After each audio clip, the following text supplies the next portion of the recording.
Hello friends, কড়াইশুঁটির খাস্তা কচুরি তো এমনি খাওয়াই হয়। আজকে রসুন দিয়ে কড়াইশুঁটির খাস্তা কচুরির রেসিপি শেয়ার করব।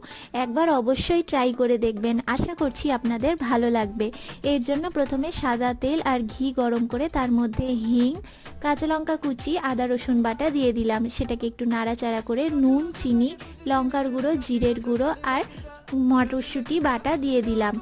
এখন এটাকে ভালো করে নেড়ে চেড়ে শুকিয়ে নিতে হবে। পুর রেডি হয়ে গেল। এখন ময়দা মেখে নেব। ময়দা, বেকিং পাউডার, তেল, নুন আর জোয়ান দিয়ে ভালো করে ময়দাটা মেখে নিলাম। মেখে নেওয়ার পরে ময়দার থেকে লেচি কেটে তার মধ্যে ভালো করে বেশি করে পুর দিয়ে কচুরির শেপ দিয়ে নিতে হবে।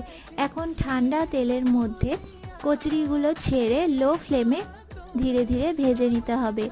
লো ফ্লেমে কচুরিগুলো ভাজলে ভাজাটা ভালো হবে। তৈরি হয়ে গেল আজকের রেসিপি, কড়াইশুঁটির খাস্তা কচুরি।